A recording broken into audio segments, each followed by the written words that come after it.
At my wife's funeral, she left me a single rusted tin box hidden under her bed. Inside was an old blue passbook. When my daughter saw it, she ripped it from my hands and threw it straight into the garbage. "Throw it away, Dad," she sneered. "Mom never had any money anyway. It is just junk." But when she left the room, I dug it out. What I found written on the very last page in my dead wife's red lipstick made my blood run cold. It was a warning that changed everything. Before I continue this story, let me know where you are watching from in the comments below. Hit like and subscribe if you believe that disrespecting your parents always comes with a heavy price. My name is Victor Caldwell. I am 70 years old, and for 40 of those years I worked as a construction foreman in the bitter, unforgiving cold of Chicago. I spent my life with calloused hands and aching joints pouring concrete and building scaffolding so my family could have a life of comfort, a life I never had the privilege of knowing growing up. My wife Martha was my rock. We lived a quiet, frugal life in a modest house in the suburbs. She managed every single penny, clipping coupons and quietly carrying the heavy weight of our household so I could focus on breaking my back at work to provide for us. Just a few days ago, Martha passed away from a massive heart attack at 68 years old. There was no warning. There was no long goodbye. There was just a sudden, deafening silence in the house we had shared for decades. The air still smelled like her lavender soap, but the warmth of our home had been buried right alongside her. Less than 24 hours after we put her in the ground, the vultures began to circle. My daughter Valerie is 42 years old now. She is a high-end real estate broker with a taste for the absolute finest things in life. Her husband Derek is a slick corporate finance executive who wears tailored suits that cost more than my first vehicle. They drove up to my quiet home in their pristine imported sport utility vehicle, reeking of expensive cologne and an overwhelming sense of impatience. They did not come to mourn. They came to manage. I was sitting in my worn-out recliner in the corner of the living room. It was the same chair Martha always nagged me to replace, but she secretly loved it because it was molded perfectly to my tired back. On my lap rested a rusted tin box. I had found it shoved deep under Martha's side of our bed earlier that morning, while I was trying to find a pair of her old slippers just to hold something that belonged to her. Martha never kept secrets from me, or so I had always believed. But this heavy metal box was locked tight, and the small brass key was taped securely to the bottom.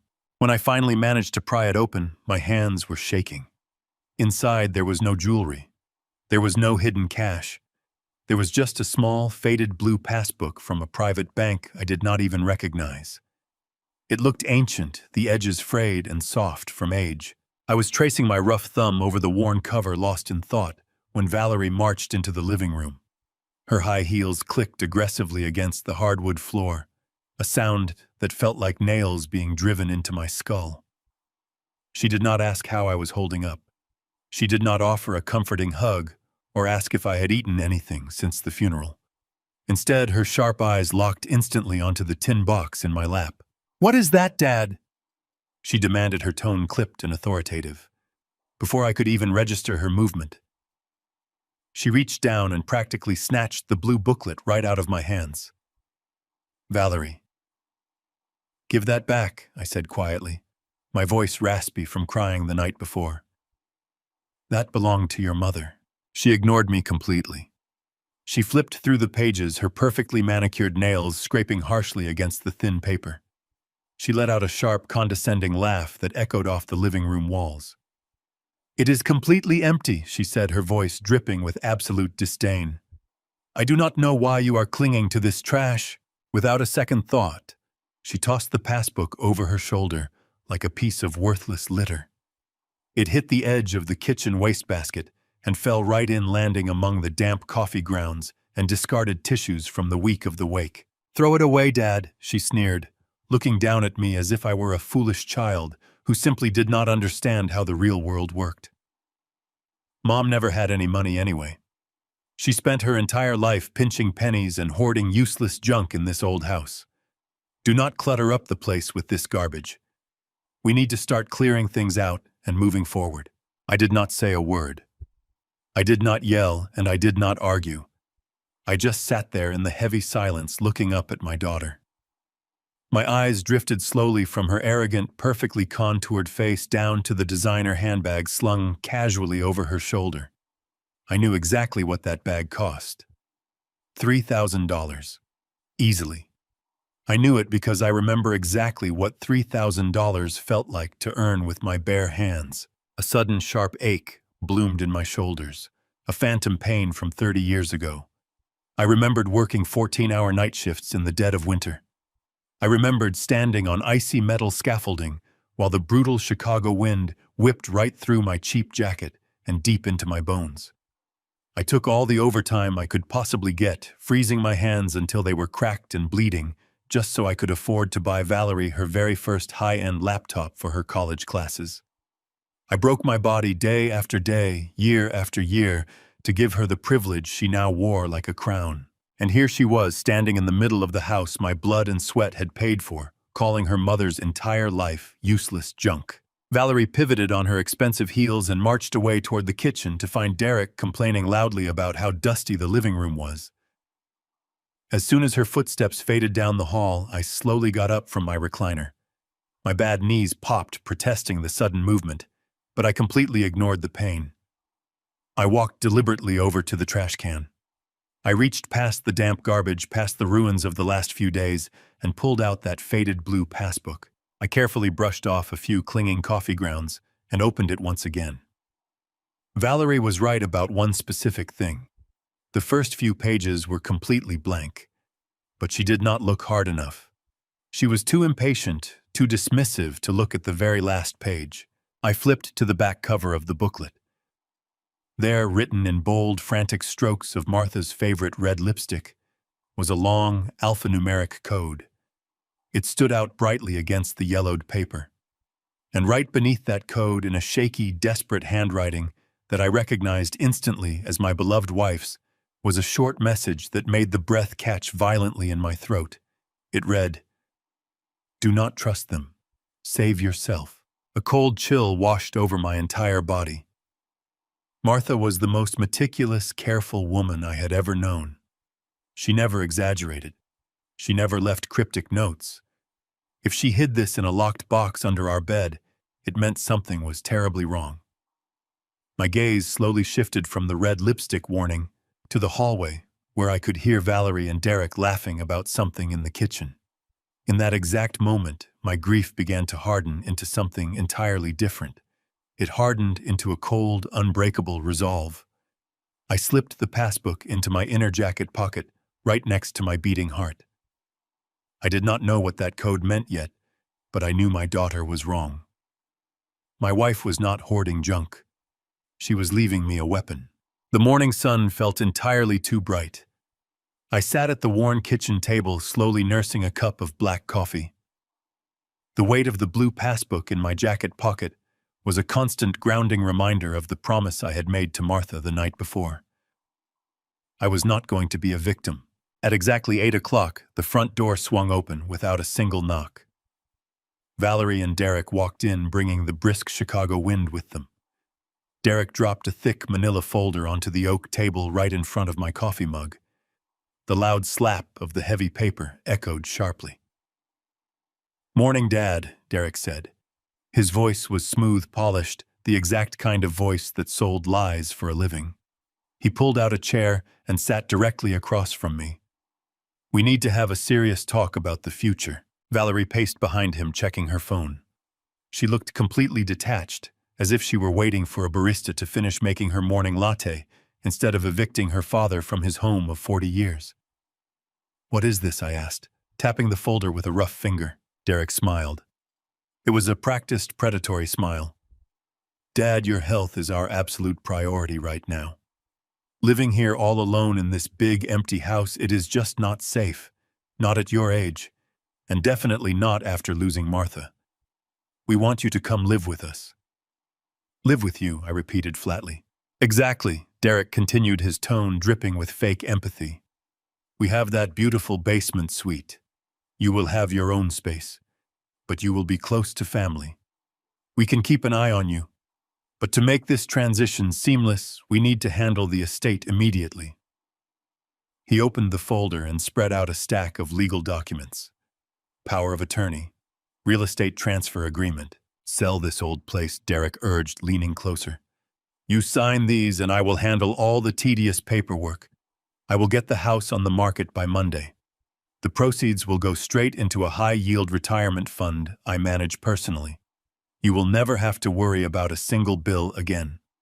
We will take care of everything, Dad. You just need to rest. I looked at the documents, then at Derek's hands. His hands were perfectly manicured, soft, completely untouched by a single day of hard labor. My hands were scarred knuckles, permanently swollen from decades of gripping frozen steel and pouring concrete. He wanted to take the very roof over my head, the roof I built for his wife, and turn it into a neat little digital commission for himself without breaking a single sweat. It has not even been 24 hours since we buried her, I said deliberately, letting the gravelly exhaustion seep into my words. I needed them to think I was weak. I needed them to see a broken, confused old man who was too tired to fight back. I am not signing anything today, Derek. Valerie slammed her phone down on the counter and glared at me. Dad, do not be stubborn. You cannot stay here. The property taxes are due next month. The roof needs repairs. You cannot do anymore. And frankly, staying in this house is just going to make you depressed. You are coming with us today. I am not signing my home away today, I repeated, letting my hands tremble just slightly over my coffee mug. My brain is foggy. I cannot read legal documents right now. I just cannot do it. Derek shot Valerie a sharp warning look. He knew pushing a grieving man to sign away his assets less than a day after a funeral could look like coercion to a judge. He needed me compliant. Okay, Dad, Derek said smoothly, packing the papers back into the folder. We will not rush the signatures. Take a few days to clear your head. But Valerie is right about one thing. You should not be here alone right now. Go pack a few bags. Come stay in our basement suite for the weekend. Just let us take care of you for a few days. We can figure out the paperwork next week. It was a trap, of course. Once they got me out of the house, they would change the locks and start clearing out Martha's things. But I needed access to their world. I needed to know why they were in such a desperate rush for my money. And I needed to figure out what Martha's passbook code meant. All right, I muttered, staring at the table. I will pack a bag. Give me an hour. Valerie sighed heavily, rolling her eyes as if I had just asked her to carry boulders. Fine. Derek, you stay here and make sure he actually packs. I need to take a call for a listing. She grabbed her keys and walked out the front door, letting it slam shut behind her. I went upstairs to my bedroom and pulled out a small duffel bag. I packed a few shirts, some pants, and my shaving kit. I made absolutely sure the blue passbook was zipped securely into the inner pocket of my heavy canvas coat. I took my time methodically moving through the room, committing the space to memory. I knew deep down that leaving this house today meant I might be stepping onto a battlefield I could not easily walk away from. When I came back downstairs, Derek was standing in the kitchen, aggressively tapping his foot. Ready? He asked curtly, the fake empathy entirely gone now that Valerie was not in the room. Yes, I said. Let me just put this in the car. The trunk is open, Derek said, tossing me his car keys. I need to use the restroom before we hit the road. Make it quick. I walked out the front door into the biting wind. Derek's luxury sport utility vehicle was parked in my driveway, gleaming like a polished obsidian stone. The engine was already running, purring quietly, keeping the interior warm. I opened the heavy tailgate and tossed my duffel bag inside. As I closed the trunk, I walked around to the driver's side to leave the keys on the seat. I opened the heavy door. The dashboard screen was glowing brightly. Derek had left his personal cell phone resting on the center console, completely unlocked. Suddenly, the speakers in the expensive car crackled to life. My own cell phone, an old model Valerie had given me as a hand-me-down 2 years ago, was still paired to Derek's car system from a family road trip we took last Thanksgiving. But it was not my phone making the noise. The car's automated voice system spoke loudly in the enclosed space. New voicemail received at 8:14 a.m., the digital voice announced. Before I could step back, the message began to play through the car's surround sound speakers. The voice on the other end of the line was incredibly calm, heavy, and terrifyingly cold. "Derek," the man said. "This is Richard from Apex Capital. You are out of time. You missed the wire transfer again. We do not care about your father-in-law's house, and we do not care about your wife's real estate commissions. You owe us $2.5 million by next Friday. If the funds are not in the escrow account by close of business, we are seizing the Lincoln Park property, your company assets, and everything your name is attached to. Call me back immediately." The voicemail clicked off. The car fell completely silent save for the gentle hum of the engine. I stood frozen in the freezing wind, staring at the glowing dashboard screen. $2.5 million. Asset seizure. My son-in-law was not a successful finance executive managing a massive portfolio. He was a desperate, drowning man tethered to a massive, crushing debt. And suddenly, the entire morning made perfect, horrifying sense. They did not want me in their basement suite to take care of me. They needed my house, the property I had paid off 30 years ago with my own sweat and blood to save themselves from utter ruin. They needed to liquidate my entire life to pay off a ruthless creditor. I looked back toward my front door. Derek was inside, washing his soft, uncalloused hands, believing he had just successfully outsmarted a clueless, grieving old man. He thought I was his lifeline. He had absolutely no idea that he had just invited a wolf into his home. I quietly closed the car door, gripping my coat tight against the cold, feeling the solid edge of Martha's blue passbook against my chest. I knew right then with absolute certainty that I was going to tear his perfectly constructed, deceitful life completely apart. The drive to their sprawling suburban estate was suffocatingly quiet. I watched the familiar streets of my old neighborhood pass by. Soon those modest homes faded into the gated, manicured fortresses of the elite. I played my part flawlessly. I let my heavy shoulders slump forward, creating the illusion of utter defeat. I stared blankly at the pristine floor mats. I became the exact version of the broken, grieving widower they so desperately needed me to be. When we pulled up to their massive stone mansion, Derek hopped out and grabbed my single duffel bag with a sickeningly cheerful grin. He led me through the grand foyer, past a cascading crystal chandelier, and straight down into the basement. It was a beautifully finished suite, technically luxurious with recessed lighting, but it felt exactly like what it was. A gilded storage unit meant for an inconvenient old man. Valerie did not even come down to help me unpack. She simply yelled from the top of the stairs that dinner would be ordered in and that I should make myself comfortable. I sat on the edge of the stiff guest bed, listening to the heavy footsteps echoing on the hardwood floors above me. They thought they had secured their lifeline. They thought I was entirely oblivious to the ticking time bomb of their $2.5 million debt. I unpacked my shirts, slipping Martha's blue passbook underneath the heavy mattress for safekeeping. For the next 3 days, I observed them from the shadows of my basement cell. I watched how they lived, and it made the bile rise in my throat. Every single afternoon without fail, a steady parade of delivery trucks pulled up to the circular driveway. They unloaded boxes from high-end boutiques, expensive wine shipments, and imported furniture they absolutely did not need. They were bleeding money at a terrifying rate. At night, the doorbell rang with deliveries from the most expensive restaurants in the city.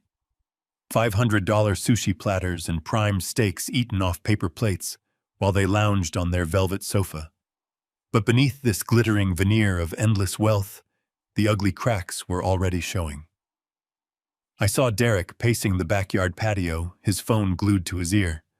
He looked haggard, his shoulders tight with panic. Every time his phone buzzed with an unknown number, he would jump, staring at the screen with absolute terror before hitting reject. He was dodging calls constantly. Valerie was equally on edge. She snapped at the delivery drivers, yelled at the landscaping crew, and drank 3 glasses of wine before the sun even went down. They were violently thrashing in an ocean of their own financial incompetence. Yet they refused to stop spending. It was a pathological sickness. They believed looking rich would somehow protect them from the reality of being completely broke. I kept my head down, waiting patiently for them to slip up. My perfect opportunity to accurately measure my son-in-law arrived on my fourth morning in the house. I was sitting at the small kitchenette table when I heard a sharp hissing sound, followed by a loud pop from the utility closet. A steady stream of water began pouring across the expensive laminate flooring. A main cold water supply valve had ruptured under the sudden pressure. I stepped out and watched the water pool. A minute later, Derek came rushing down the stairs, wearing a silk bathrobe, his eyes wide with panic. He saw the water and completely froze. He did not move toward the valve. He did not try to assess the damage. He just stood there, frantically tapping his phone screen, screaming at a plumbing dispatcher who told him no one could arrive for at least 3 hours. I walked past him, opened the closet door, and assessed the situation instantly. The brass pressure nut had simply vibrated loose. I grabbed an adjustable wrench from my duffel bag and knelt right into the freezing water. Derek watched me in silence as I locked the heavy steel wrench securely onto the brass fitting and pulled with the raw strength of 40 years of manual labor. The metal shrieked, then tightened. The spraying water stopped instantly. I stood up, wiping my wet, calloused hands on my jeans. Derek let out a breath he had been holding, looking at me with a mixture of relief and deep embarrassment. "Thanks, Dad," he muttered. He could not even meet my gaze. I nodded slowly, holding the heavy wrench in my hand. That was the moment I truly understood the fundamental difference between us. Derek knew how to manipulate spreadsheets. He knew how to leverage debt and sell empty promises. But he did not know how to build a single thing, and he certainly did not know how to fix a leak. These people were constructed out of paper. They only knew how to consume, how to take, and how to bleed things dry. When the foundation cracked, they had absolutely no idea how to hold the walls up. I spent the rest of the afternoon cleaning up the water, while Derek retreated upstairs to hide. I wrung out the towels and gathered the soggy trash from the utility bins. I carried the heavy black plastic bags up the side stairs and out to the industrial dumpsters by the garage. As I hoisted the bags over the rim, something caught my eye. The wind had blown the heavy lid of the recycling bin open. Inside, resting right on top of the discarded cardboard, was a pile of paper shavings. Derek had emptied his office paper shredder in a rush. Most people would have completely ignored it. But my eyes locked onto a small, intact corner of a cream-colored stationery that had escaped the blades.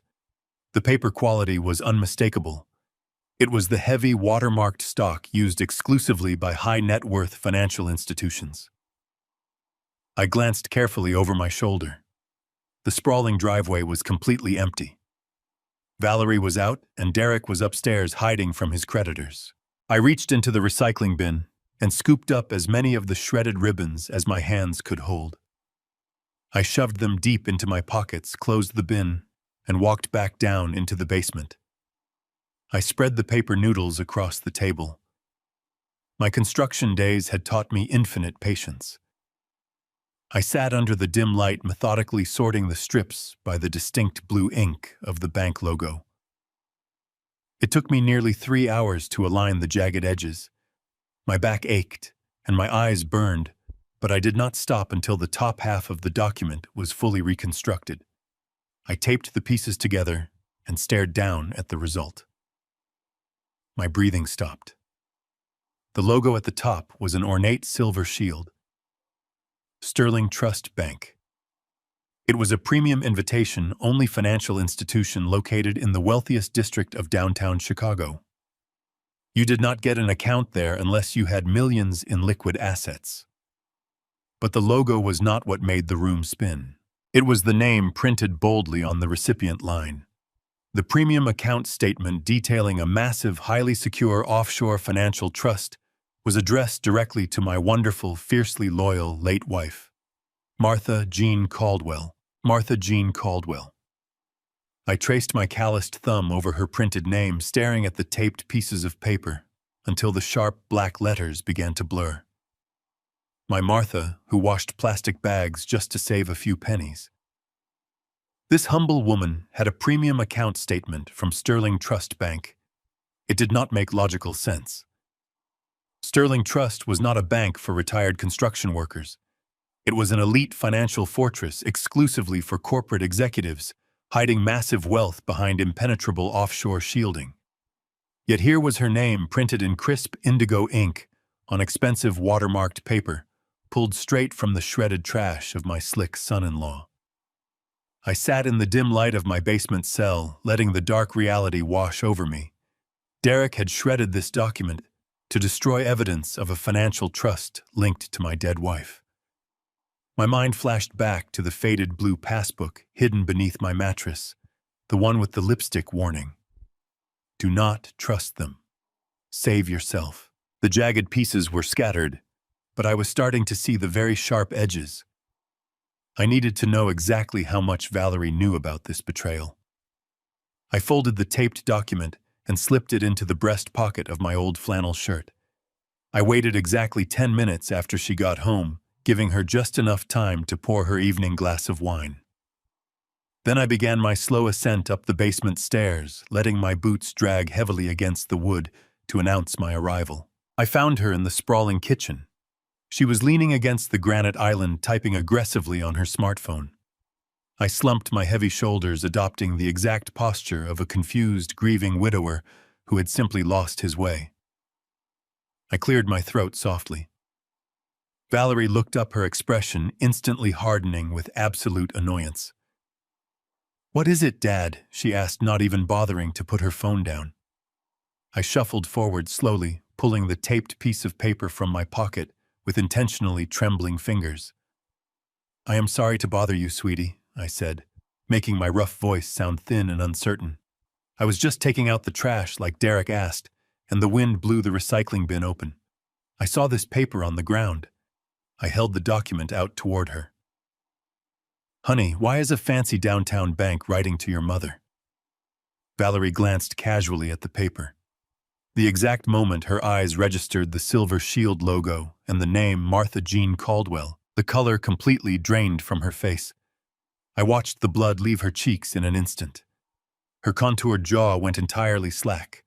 For a split second, the arrogant real estate broker vanished, replaced by a terrified criminal who had just been caught red-handed.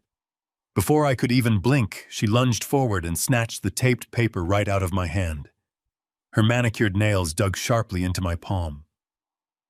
"What are you doing going through our trash?" she hissed, her voice rising an entire octave. "I did not go through the trash," I repeated softly, maintaining my bewildered facade perfectly. "It blew out. I just wanted to know why they were sending mail to Martha." Valerie crumpled the document in her fist, her knuckles turning stark white. She took a deep, shaky breath, trying to regain her composure. When she spoke again, her tone was dripping with that sickeningly sweet, patronizing patience people use when talking to a confused toddler. "Dad, you are completely misunderstanding this situation," she said smoothly. "It is just a predatory life insurance scam. You know exactly how these terrible companies operate in this city. They buy lists of recently deceased seniors and send out fake account statements to try and trick grieving family members into paying heavy administrative fees." Derek was furious when he saw it. That is exactly why he shredded it. He was just trying to protect you from seeing it and getting needlessly upset. I looked directly at her, studying the tiny bead of sweat forming at her left temple. I noted the rapid, shallow rise and fall of her chest. She was lying straight through her perfectly white teeth. I knew it. She knew I was testing her, but she desperately needed me to buy the lie. "It was a scam?" I asked, letting my voice waver precisely. "Yes, Dad," she insisted, stepping closer and placing a cold hand on my shoulder. "It is absolute garbage. You really need to stop digging around and letting your mind play tricks on you.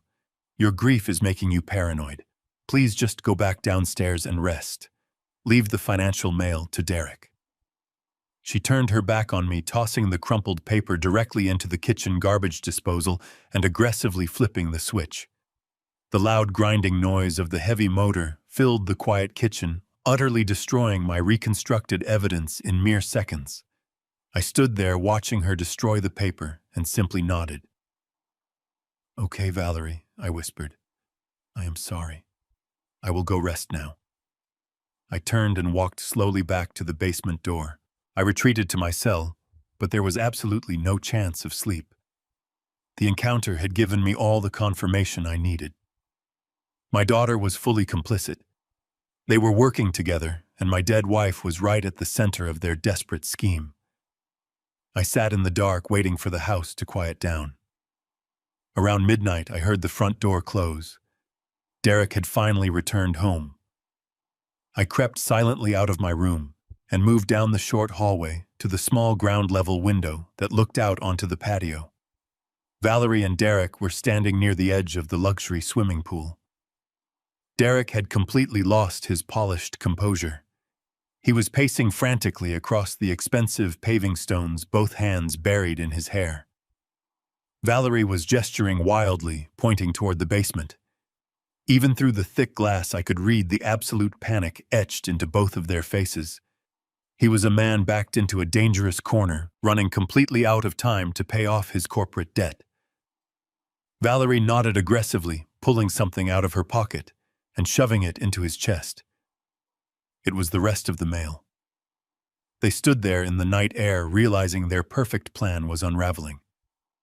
I stepped back from the window. My direct confrontation had rattled them. Panicked people always make catastrophic mistakes.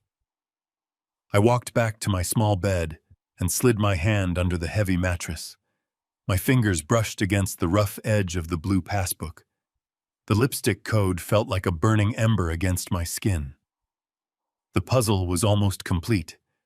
They had the offshore trust, the massive debt, and my forged signature. But they did not have this book. I knew with certainty that whatever they were hiding in that elite bank, this piece of paper was the only key. And tomorrow, I was going directly to the one place they never wanted me to go. The opportunity I desperately needed arrived the very next evening. Valerie and Derek were scheduled to attend a prestigious gala in downtown Chicago. I sat quietly on the edge of my bed in the basement room, listening to the muffled sounds of their frantic preparations echoing through the floorboards above me. I heard the aggressive click of Valerie's high heels pacing and the tense, hurried whispers exchanged between them. They were putting on their expensive armor. They were going out to sip premium champagne and shake hands with the city's financial elite, pretending they were not drowning in an ocean of debt. Derek knocked briefly on the heavy basement door before opening it just a fraction. "We are leaving, Dad," he called down the stairs, his voice tight and completely devoid of its usual slick charm. "There is leftover pasta in the refrigerator if you get hungry. Do not wait up for us tonight."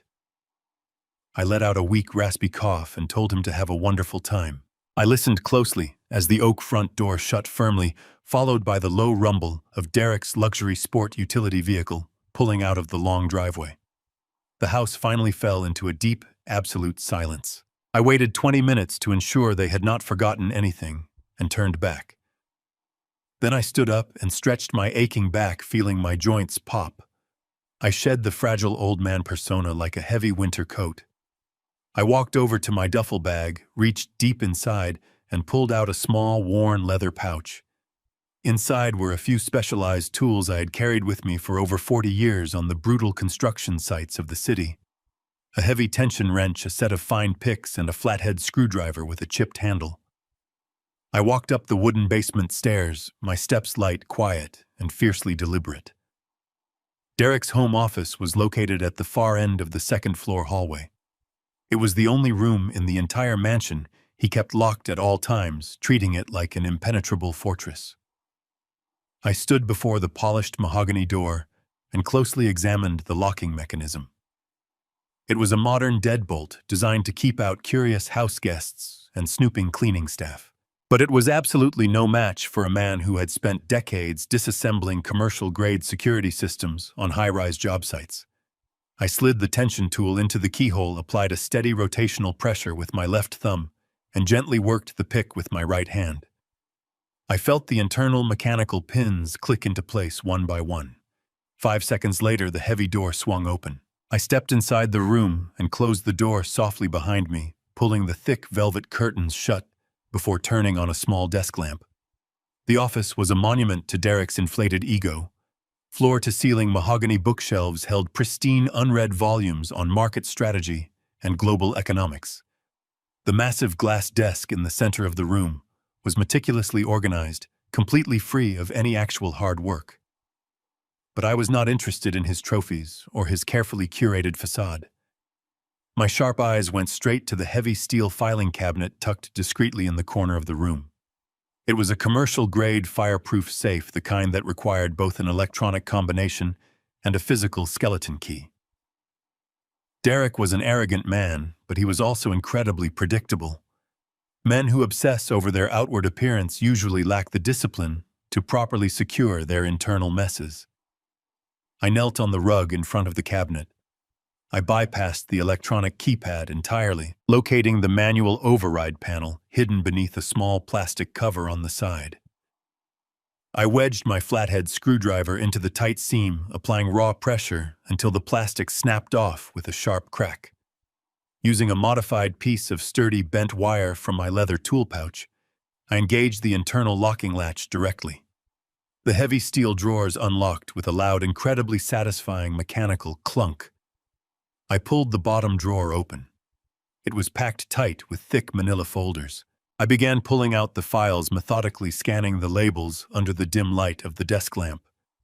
Most of them were routine client portfolios, empty corporate jargon, and convoluted tax shelter documents meant to confuse auditors.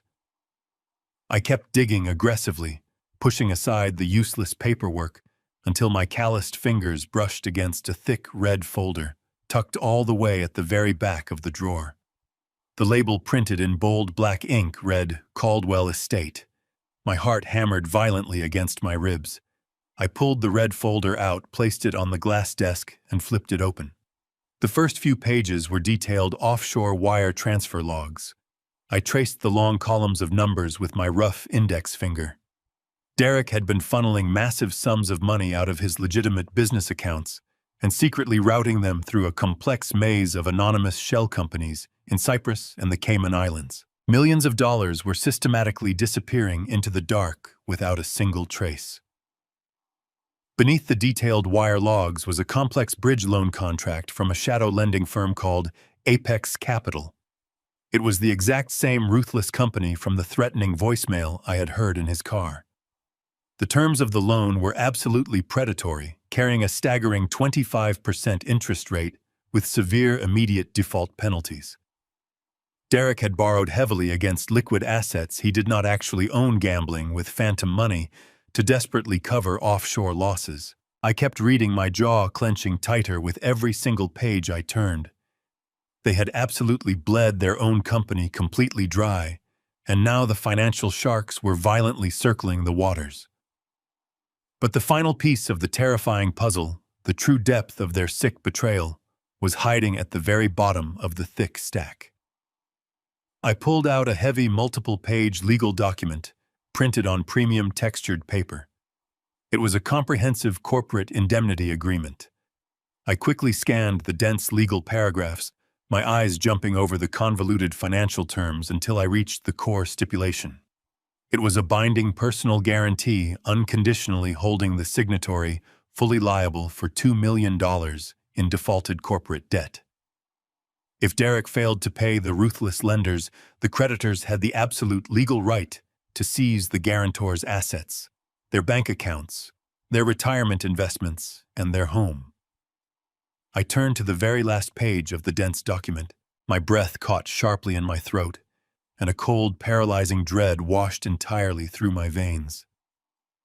Right there on the signature line, executed in flawless, unwavering blue ink, was the name Victor Caldwell. I just stared at the forged signature in absolute horror. The distinct loop of the V, the sharp, familiar angle of the C. It was a perfect, masterful forgery of my own handwriting. My own daughter and her slick, deceitful husband had entirely framed me. They were not just trying to take my house. They were throwing me directly to the vicious wolves to simply save themselves. I stood frozen in the dim light of Derek's office, the heavy paper trembling in my scarred hands. The forged signature burned into my eyes. Victor Caldwell. It was a masterpiece of deception. The sheer audacity of it completely robbed me of my breath. I placed the document back on the glass desk and began to trace the lines of the offshore wire transfer logs I had found just moments before. The horrifying picture finally snapped into perfect focus. Derek and Valerie were not just reckless spenders who had fallen behind on their mortgage. They were actively running a massive, highly sophisticated money laundering operation right out of my daughter's luxury real estate firm. They were using dummy corporations to purchase high-end properties, moving illicit cash through international accounts, and relying on shadow lenders to float their illegal transactions. But the bridge loan had failed. The money had disappeared into the offshore maze, and the ruthless lenders were demanding immediate repayment. And to protect their own comfortable, privileged lives from federal prison and violent creditors, my own flesh and blood had constructed a legal firewall. They had quietly signed me up to be the ultimate scapegoat. If the federal authorities came knocking, or if the shadow lenders decided to collect their debts by force, all the legal liability would fall squarely on my 70-year-old shoulders. They were going to sacrifice me to save their mansion, their imported cars, and their pristine social reputation. I sank into Derek's leather desk chair, feeling a cold ache open up in my chest. I thought about the rusted tin box. I thought about the faded blue passbook and the warning scrawled in bright red lipstick. How did Martha know? For 40 years, my wife was the quiet, unseen architect of our survival.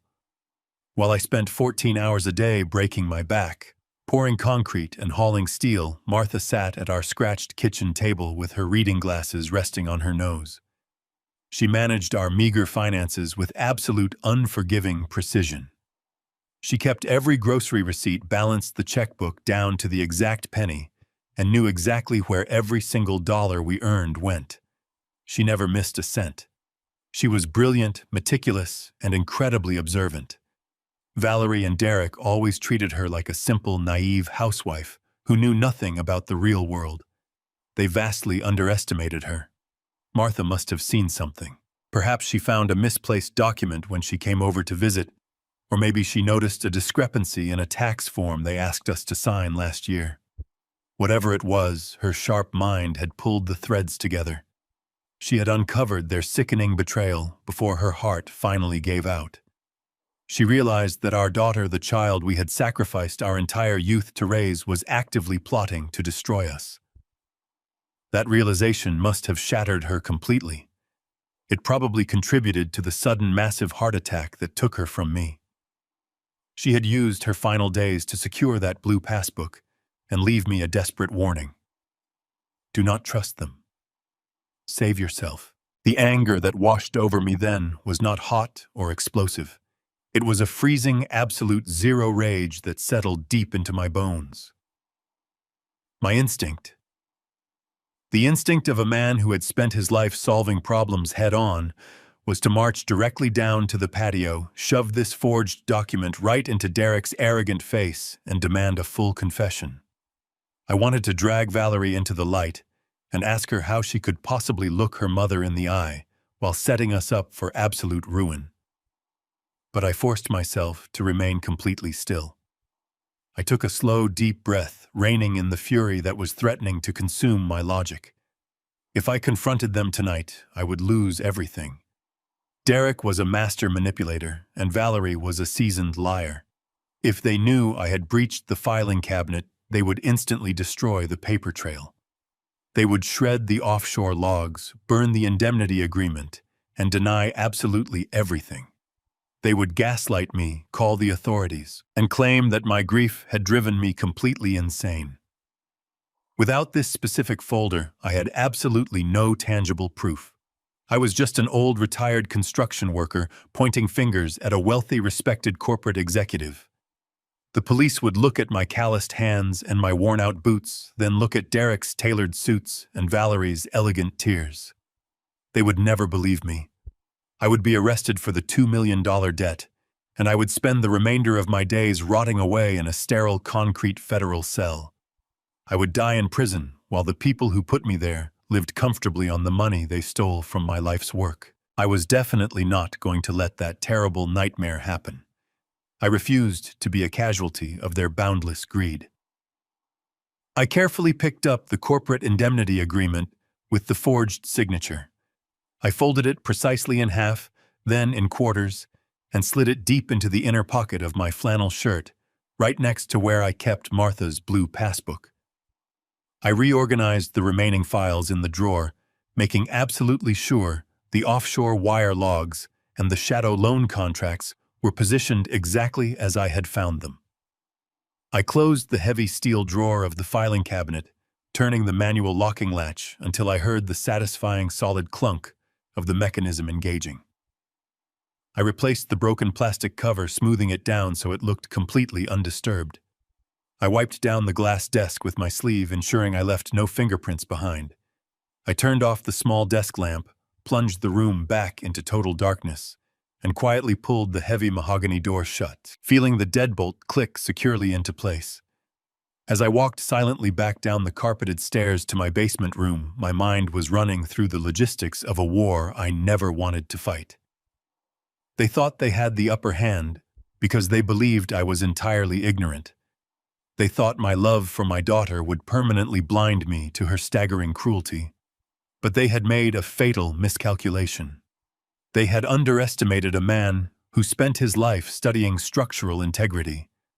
I knew exactly how to find the weakest load-bearing pillar in a foundation, and I knew exactly how to strike it to bring the entire building crashing down. I sat on the edge of my bed in the dark, pulling the blue passbook from my pocket. I traced my rough thumb over the gleaming silver shield logo of Sterling Trust Bank that I had painstakingly pieced together from the shredded household garbage. Tomorrow morning, while Derek and Valerie were nursing their hangovers and pretending to be respectable citizens, I was going to take a trip downtown.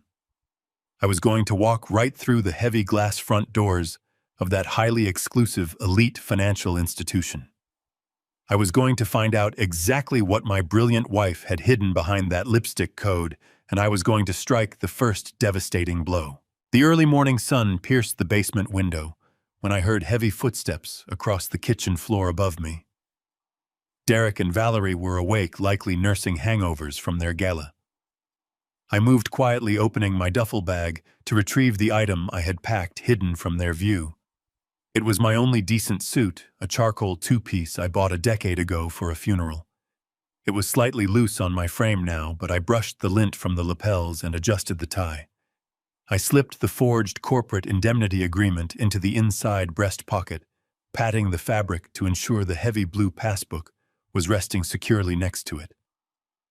I climbed the wooden stairs, making my breathing sound labored and heavy as I opened the door to the kitchen. Valerie was hunched over the marble island, gripping a mug of black coffee. She barely glanced in my direction. I kept my voice weak, telling her I scheduled a routine doctor's appointment downtown to check my blood pressure. She waved a dismissive hand, not bothering to ask how I was getting there. Derek did not look up from his tablet. They were completely oblivious to the fact that their carefully constructed scapegoat was walking right out their front door. I walked 3 blocks down the quiet suburban street before ordering a ride. I was not going to let them track my movements through Derek's expensive luxury vehicles. The driver was completely quiet, allowing me to sit back and watch the transition from the pristine suburbs to the towering steel and glass canyons of downtown Chicago. The city moved with frantic energy. I felt the weight of the blue passbook against my chest. Martha had left me a detailed map, and I was walking directly into the territory she secretly navigated. The car pulled up to the curb on LaSalle Street, stopping in front of an imposing skyscraper that seemed to swallow the morning light. I stepped out onto the busy pavement, tipping the driver and buttoning my suit jacket against the brisk wind. There, etched in massive polished silver lettering across a sheer slab of black granite, was the name: Sterling Trust Bank. It did not look like a standard place that handled checking accounts. It looked like a modern fortress guarded by heavy revolving doors, and men in dark suits standing motionless near the entrance. I adjusted my posture, rolling my shoulders back and lifting my chin. I was no longer the broken widower playing a part in a basement. I was a man seeking the absolute truth. I walked through the heavy revolving doors, stepping into a vast, cavernous lobby that echoed with the hushed, expensive whispers of the financial elite. The floors were cut from seamless white marble gleaming under the warm, recessed lighting. Abstract art hung on the walls, and the air smelled faintly of lemon and expensive leather. There were no teller lines, no velvet ropes, and certainly no deposit slips scattered on counters. Instead, there were sleek individual mahogany desks spaced far apart for absolute client privacy. I walked purposefully toward the nearest available representative. She was a young woman wearing a sharp navy suit and a string of pearls.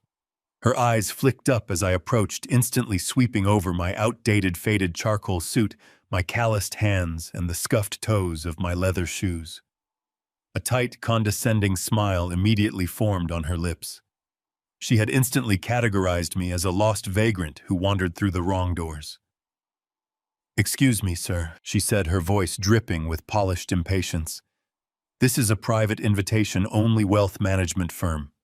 I believe you might be looking for the commercial retail bank located 3 blocks down the street. We do not process standard transactions here." I did not say a single word. I reached into the breast pocket of my suit, pulled out Martha's blue passbook, and slapped it down firmly onto the mahogany desk. The heavy thud echoed sharply in the quiet space. The teller stared down at the worn blue cover, as if I had placed a live explosive on her desk. "Sir, I do not know what that is," she started to say, reaching out to slide the book back toward me. I placed my large, scarred hand firmly over the passbook, stopping her completely. "Open it," I demanded, letting the gravel and absolute authority in my voice completely override her polished dismissal. She looked at my face, sensing a shift in the atmosphere, and slowly pulled her hand back. She flipped the worn cover open, her eyebrows knit together in utter confusion as she stared at the bright red lipstick numbers scrawled across the yellowed page.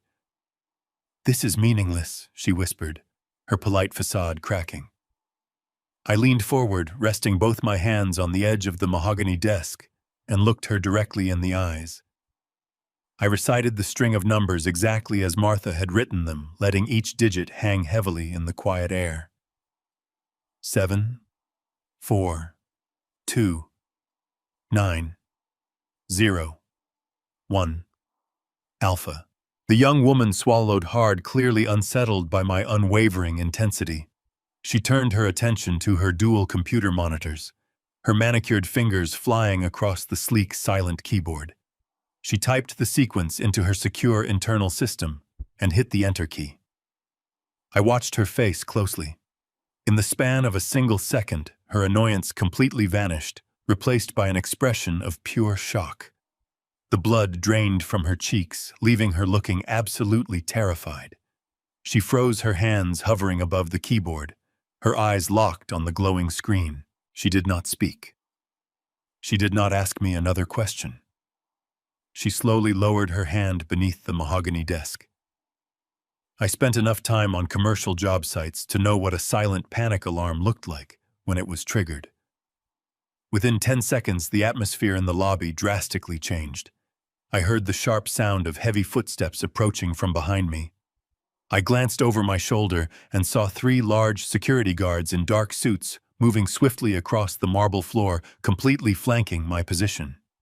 They did not look like bank guards. They moved with tactical, aggressive precision, their hands resting cautiously near their hips.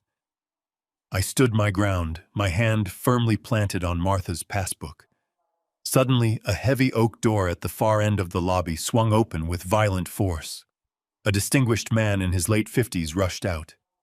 He was dressed in a tailored pinstripe suit, but his face was pale, covered in a thin sheen of nervous sweat. He ran across the marble floor, waving a trembling hand at the approaching security guards to halt their advance. They stopped instantly, forming a tight perimeter around my desk. The man approached me, gasping for breath. He looked down at the passbook, then at my face. His eyes were wide with a terror that mirrored the teller's reaction. "Mr. Caldwell," he breathed, his voice shaking with absolute dread. "My name is Harrison Reed. I am the managing director of this branch. Please, I beg of you, step into my private office immediately. We are calling the FBI." I did not flinch as the heavy wooden doors of the private office closed behind us, shutting out the murmurs of the stunned lobby. Harrison Reed collapsed into his high-backed leather chair, pulling a pristine linen handkerchief from his pocket to furiously wipe the sweat beading across his forehead. His luxurious office was a fortress of mahogany and smoked glass overlooking the sprawling skyline of the financial district. But right now, the powerful branch manager looked like a terrified child. He stared at the blue passbook in my hands, as if it were highly radioactive. I walked forward slowly and placed the worn book squarely in the center of his immaculate desk. I did not sit down. I stood towering over him, letting my physical presence fill the room. The absolute silence stretched between us, thick and suffocating. "You mentioned the authorities," I said, keeping my voice dangerously low and completely steady. "You also looked like you had seen a ghost when my wife's security code went through your system." "I am a patient man, Mr. Reed, but my patience evaporated the moment those guards surrounded me. You are going to tell me exactly what is in that account, and you are going to tell me right now." Harrison swallowed hard, his throat bobbing against his tight silk collar. He tapped a frantic sequence into his desktop terminal, turning the monitor slightly so he could read the glowing text. His hands were shaking so badly he could barely type. "Mr. Caldwell," he began, his voice cracking slightly, "I need you to understand that Sterling Trust takes client confidentiality very seriously. However, the internal flag on this specific account was placed by federal regulators 3 weeks ago. We were explicitly instructed to contact the authorities the absolute second anyone attempted to access these funds using the analog passbook override."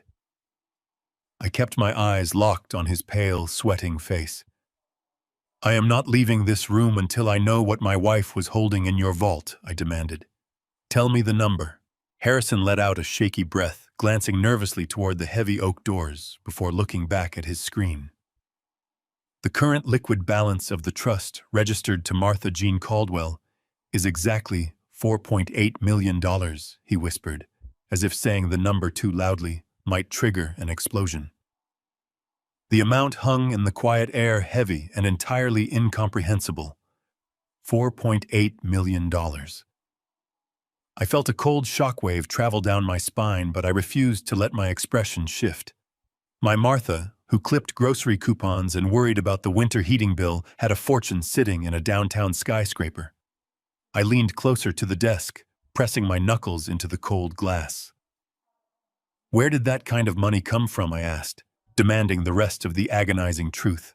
Harrison wiped his forehead again, his eyes darting across the detailed financial logs on his screen. "It did not originate from a legitimate corporate payroll or standard investments," he explained, his voice dropping into an urgent whisper. "The deposits began filtering into the trust roughly 2 years ago. They were structured in highly specific increments, completely designed to avoid standard banking alerts. The funds were routed through a massive web of offshore shell companies located in Cyprus and the Cayman Islands." I stood perfectly still, letting the terrifying reality wash over me. The shredded offshore wire transfer logs I had found in the basement finally made absolute horrifying sense. Derek was using his high-end real estate firm to launder millions of dollars, moving illicit cash through ghost properties. But I needed to know exactly how they had dragged Martha into their toxic financial trap. Who authorized these specific transfers? I asked, my voice completely devoid of any emotion. Harrison tapped another key, bringing up the origin signatures. "The funds were wired through a corporate entity named Apex Capital," he said, visibly cringing at the name. "But the originating deposits were consistently signed off by your son-in-law, Derek Lawson, using a power of attorney document that your late wife allegedly authorized. The money was being aggressively washed through Valerie's real estate firm, categorized as anonymous foreign property investments, and then quietly funneled directly into this hidden trust. Harrison paused, looking at me with a mixture of profound pity and deep terror. "Mr. Caldwell, this is an incredibly sophisticated money laundering syndicate. Apex Capital is currently under a massive federal investigation for financing shadow operations. When your son-in-law defaulted on a bridge loan with them recently, the regulators froze this entire trust. Your wife was not the mastermind. She was the firewall. They set her up to hold the illegal funds, shielding their own personal accounts from federal scrutiny." The freezing rage in my chest solidified into something entirely unbreakable. Derek and Valerie had deliberately turned Martha into a criminal scapegoat. They had manipulated her, probably tricking her into signing documents under the guise of helping their business. When she discovered the actual truth, the sheer stress and heartbreak of realizing her own daughter was framing her for a federal crime must have been the fatal blow that stopped her heart. And once she was gone, they had panicked. They desperately needed the funds in this account to pay off their aggressive creditors, but they were locked out because Martha had secretly secured the passbook and changed the final access code before she died. They were trapped, and so they had simply pivoted their malicious strategy. They had forged my signature on the corporate indemnity agreement to pass the crushing debt entirely onto me. They were fully prepared to let me take the fall for everything. I took a deep, steadying breath, processing the sheer magnitude of their sickening betrayal. I reached out and slowly picked up the blue passbook from the glass desk, sliding it safely back into the inside pocket of my charcoal suit. I looked at Harrison Reed, who was gripping the edges of his desk, as if bracing for a sudden impact. "Thank you for your honesty, Mr. Reed," I said quietly. "I believe I have heard absolutely everything I need to know. I am going to step out now." Before I could even pivot my heavy boots toward the exit, the massive oak doors of the private office suddenly swung open with tremendous force. The thick wood slammed loudly against the pristine drywall. Two towering men in identical dark suits stepped directly into the room, their postures completely rigid and authoritative. They did not look like corporate bankers or private wealth managers. The lead man flashed a solid gold badge attached securely to his belt. He stared directly into my eyes, his expression devoid of any human warmth. I stood my ground, utterly refusing to show even a single ounce of fear or weakness. "I am Federal Agent Thomas Riley," he announced, his deep voice commanding the entire space.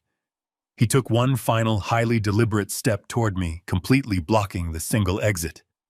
He gestured toward the pocket, holding the blue passbook. "Victor Caldwell," he stated firmly. "You have a lot of explaining to do." The heavy oak doors clicked shut behind Agent Thomas Riley, sealing the private bank office in a thick, suffocating tension. Harrison Reed sat frozen behind his mahogany desk, utterly paralyzed by the sudden arrival of federal law enforcement. I did not move. I did not blink. I kept my posture completely rigid, staring directly into the steely gaze of the federal agent who had just accused me of orchestrating a massive financial crime. Riley walked slowly toward the center of the room, his dark suit absorbing the soft light. He pulled a pair of heavy steel handcuffs from his belt and placed them deliberately on the pristine glass surface of the desk. It was a silent, calculated threat designed to break my resolve. "You are holding a passbook tied directly to a frozen offshore trust containing nearly $5 million in laundered currency," Riley said, his voice echoing sharply off the paneled walls. "That money is the direct result of a vast criminal enterprise involving shell corporations, fraudulent real estate transactions, and illegal bridge loans from shadow lenders. Right now, Victor, you are the only person holding the physical key to that vault." I stood my ground, my calloused hands resting calmly at my sides. "I am a retired construction foreman, Agent Riley. I poured concrete for 40 years. I do not know the first thing about offshore trusts or shadow lenders."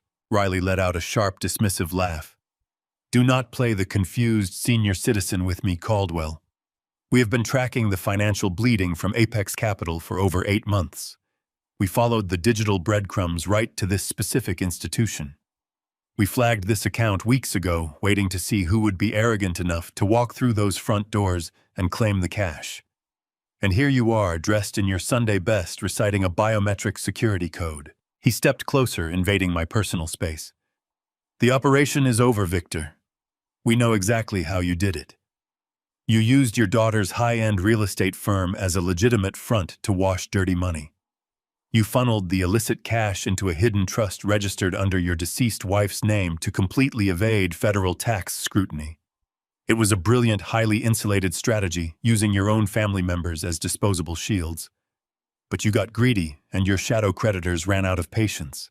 The sheer audacity of his accusation made my blood run entirely cold.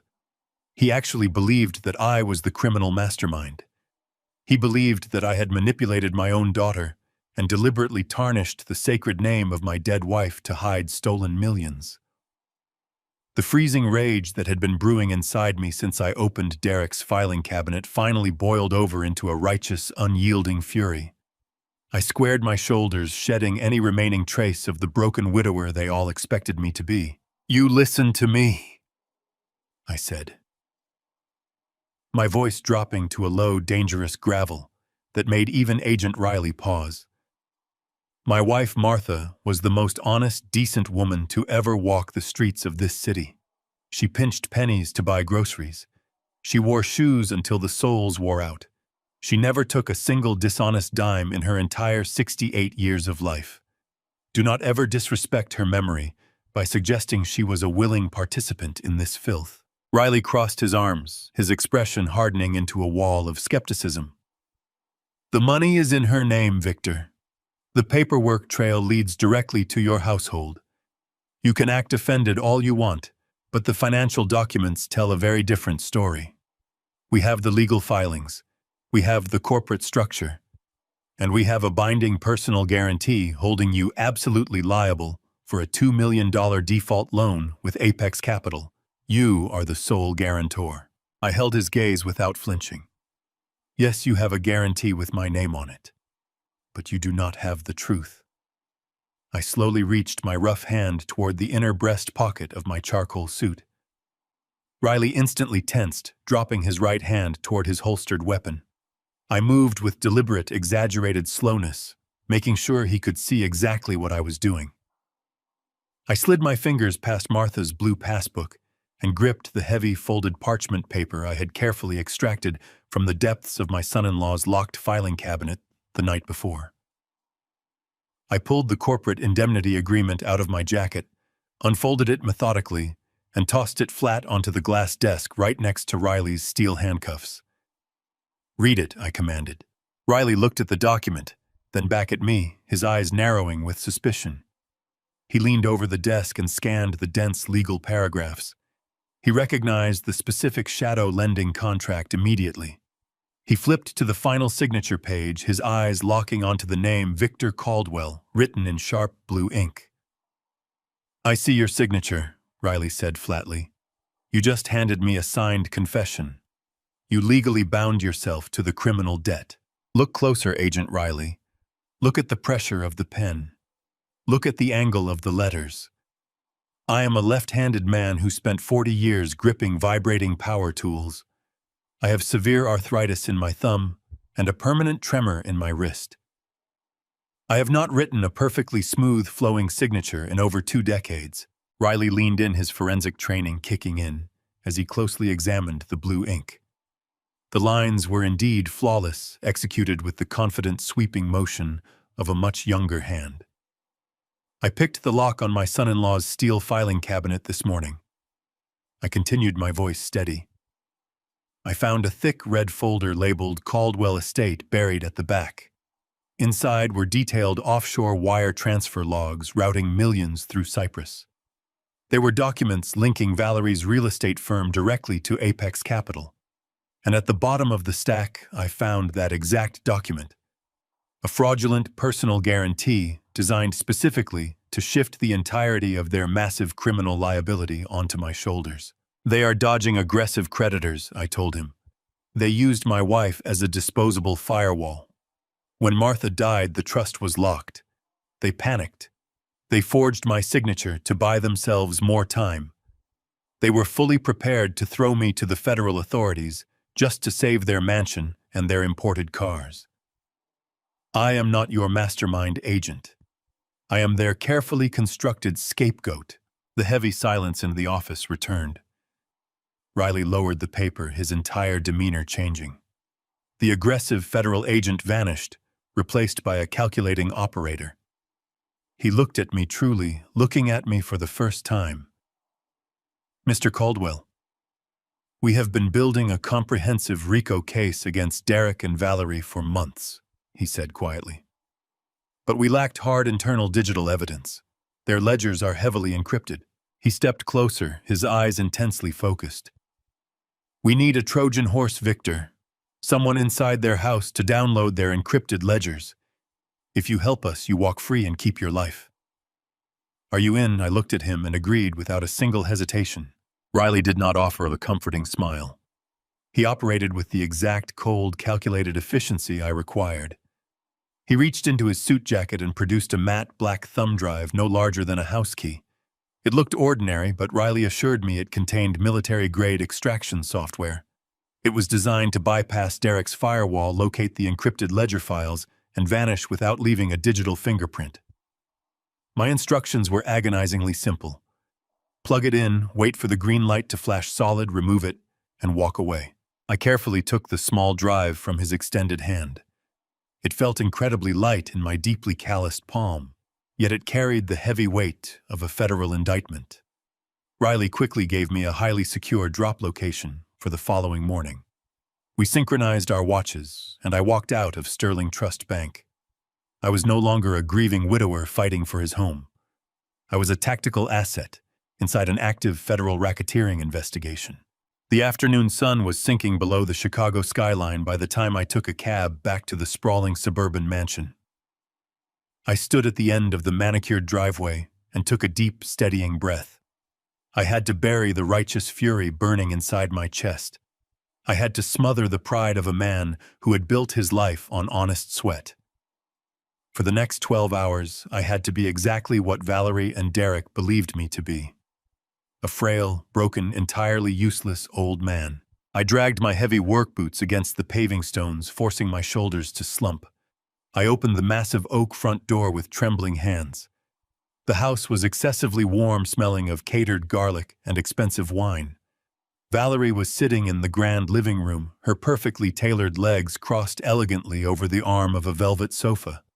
She was holding a crystal wine glass and staring aggressively at her smartphone. When she heard the door shut, her head snapped up.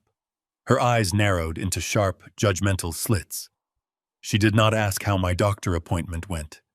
She simply looked at her platinum wristwatch and let out a harsh, theatrical sigh. "You have been gone for 6 hours, Dad," she snapped, her voice dripping with sheer annoyance. "I had to cancel a property showing because I thought you had wandered off and gotten lost downtown. You cannot just vanish without leaving a note. We are busy people. We do not have time to babysit you every single minute of the day." I forced my jaw to relax. I let my hands shake just a fraction of an inch. "I am sorry, Valerie," I muttered, making my voice sound thin and utterly defeated. "The bus was running late. I did not mean to worry you." She rolled her eyes dramatically. "Just go down to the basement," she commanded, waving her hand dismissively. "Derek is upstairs handling an absolute crisis with his accounting department, and I have a raging headache. Actually, before you go down there, bring me a glass of iced water with lemon, and make sure you actually wipe the counter this time." A cold, violent urge gripped the back of my neck. My own daughter, a woman whose college tuition was paid for by the permanent damage. In my spine was treating me like an incompetent servant. I knew she had forged my signature to sacrifice me to violent creditors. I knew she had driven her mother to an early grave. I wanted to tear the wine glass from her hand and shatter it against the marble floor. Instead, I swallowed my pride. It tasted like ash, but I choked it down. I nodded meekly, keeping my eyes fixed on the floor. "Yes, sweetheart," I whispered. "I will get your water right now." I walked into the gleaming kitchen. I pulled a crystal tumbler from the cabinet. I filled it with ice and water, slicing a lemon wedge with absolute methodical precision. I placed the glass on a silver coaster and carried it back into the living room. I set it gently on the table beside her. She simply grunted a vague acknowledgement. I turned my back on the criminal, who shared my blood, and shuffled slowly down the wooden stairs to my basement cell. I closed the door and sat in the dark. The time for anger had passed. Now it was strictly about execution. The hours dragged on with agonizing slowness. I lay fully clothed on top of the stiff guest bed, listening to the house settle. At 9 o'clock, Derek came downstairs. He paced the kitchen floor, opening and closing cabinet doors with aggressive force. I could hear his muffled voice arguing viciously on a phone call. The shadow lenders were tightening the noose. At 11 o'clock, the fighting between Derek and Valerie started. Sharp, venomous insults echoed down the hallway. By midnight, the shouting finally ceased, replaced by the heavy thud of a bedroom door slamming shut. I did not move. Patience is a weapon most people simply do not possess. I waited for the deep, rhythmic silence that only comes when a house is entirely asleep. I watched the glowing digital numbers on my cheap phone change. 1:30, 1:45. At exactly 2 o'clock in the morning, I sat up. I retrieved the black USB drive from my pocket, gripping it tightly in my palm. I slipped out of my heavy boots, standing only in my thick woolen socks. I opened the basement door. The hinges were silent. I climbed the stairs, placing my weight on the extreme edges of the wooden treads to prevent any groaning from the old wood. I moved through the grand foyer like a phantom. I reached the second-floor landing. The master bedroom door was firmly shut. I approached the heavy mahogany door of Derek's private office. I pulled my specialized tension wrench and flathead pick from my pocket. My hands did not tremble. The frail old man was gone.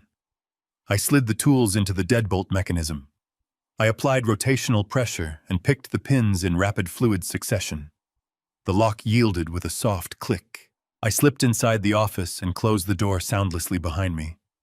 The pale moonlight filtering through the tall windows provided just enough illumination. I walked straight to Derek's sleek laptop sitting squarely on the glass desk.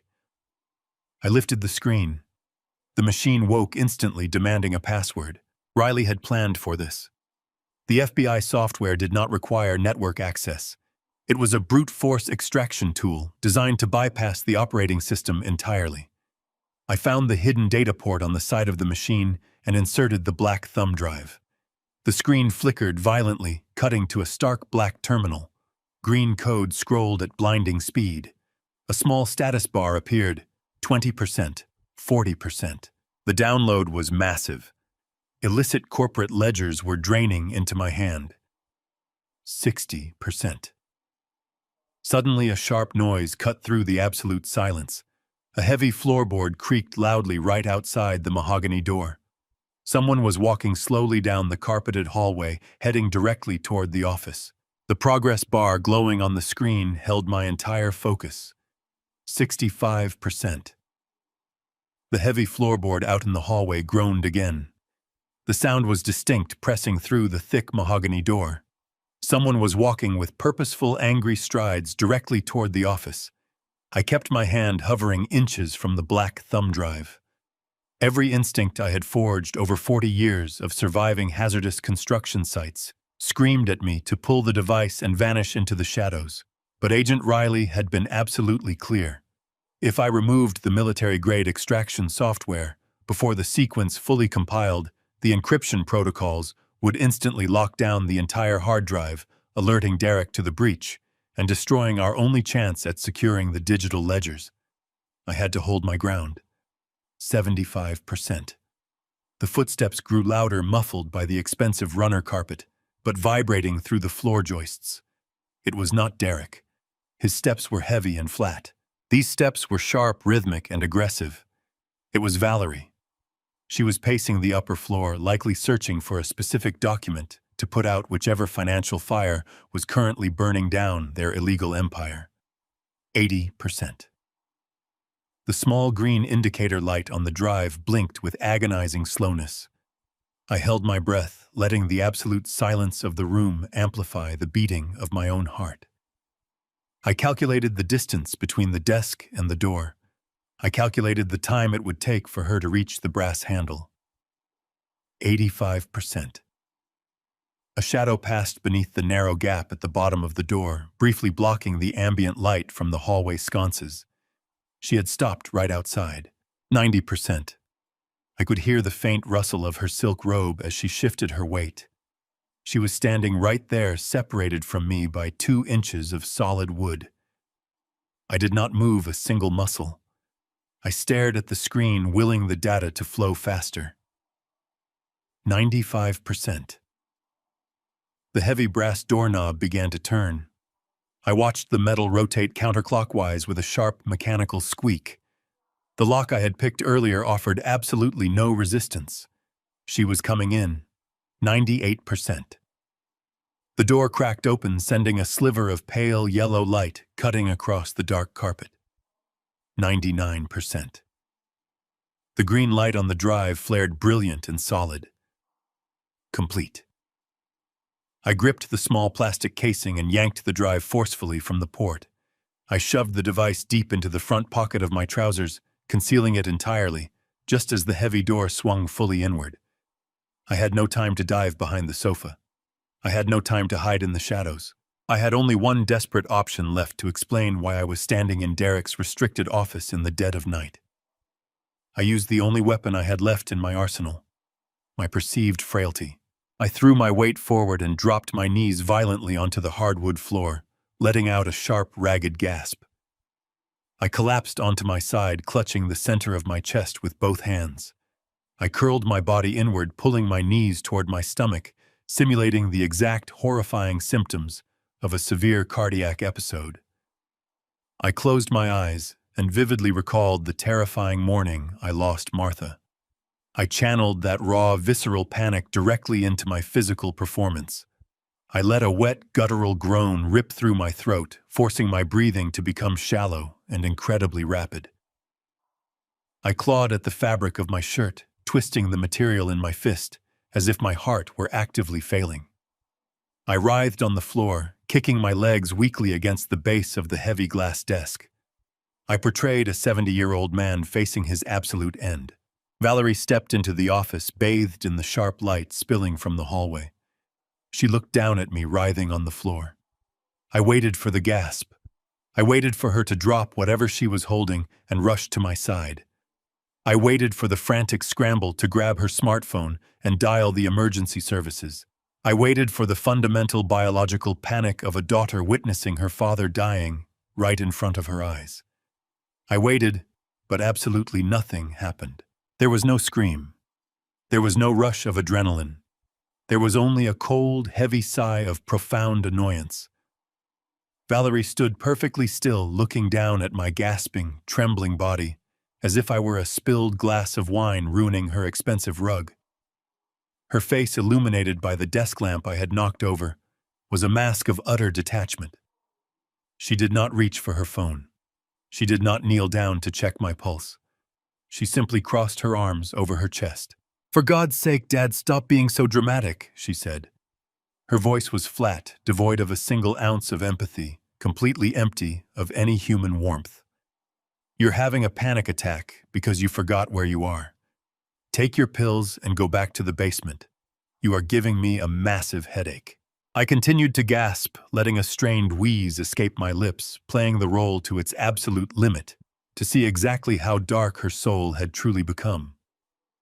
I reached a trembling hand out toward her ankle, a silent, desperate plea for help. She actively stepped back, pulling her silk robe away from my grasping fingers with a look of sheer disgust. She did not just ignore my suffering. She stepped directly over my writhing body. Her bare heel nearly clipped my shoulder as she bypassed me entirely. She walked straight to the mahogany bookshelf on the far wall, pulled a thick leather portfolio from the bottom shelf, and tucked it under her arm. She turned around, stepped right back over my legs, and walked toward the exit. "Do not leave the lights on when you finally decide to get up," she commanded without looking back. She stepped out into the hallway and pulled the heavy mahogany door shut behind her. The lock clicked securely into place. Her sharp footsteps faded away down the corridor, leaving me completely alone in the dark. I stopped gasping. My breathing slowed, returning to a steady, calm rhythm. I uncurled my legs and lay flat on my back against the cold, hardwood floor. I stared up at the dark ceiling, letting the chilling reality of the last 2 minutes sink deep into my bones. The performance was over. The desperate, trembling old man evaporated into the cold air. My daughter had looked at me, fully believing I was having a fatal heart attack, and she had stepped over my dying body to fetch a piece of paper. She would have let me die right there on the floor. She would have stepped over my corpse to save her criminal empire. Any lingering trace of paternal hesitation, any small, foolish shred of hope that she could be saved was permanently extinguished in that exact moment. The emotional bond between a father and his child was dead. I sat up slowly, my joints aching, but my mind was sharper and colder than it had ever been in my entire life. I reached into my pocket and closed my fingers around the hard matte plastic of the FBI thumb drive. I had the digital ledgers. I had the offshore accounts. I had the absolute proof of their staggering betrayal. I stood up in the quiet dark, completely detached and fiercely resolved. The trap was perfectly set. The morning air was razor sharp, carrying the bitter chill of a city that never forgave weakness. I slipped out through the heavy side door of the mansion long before the sun even considered rising. I did not take a coat. The freezing wind cutting through my thin flannel shirt was a necessary grounding force, a harsh reminder that I was still alive while my daughter actively waited for me to stop breathing. I walked 2 miles in the freezing dark, my boots hitting the pavement in a steady, relentless rhythm. I carried the black thumb drive in my pocket. It felt heavier now, weighted with the absolute ruin of the family I had broken my back to build. Agent Riley had chosen an incredibly bleak location for the handoff. It was an abandoned industrial park on the absolute outskirts of the city limits, a place where rusted fences and shattered concrete dominated the landscape.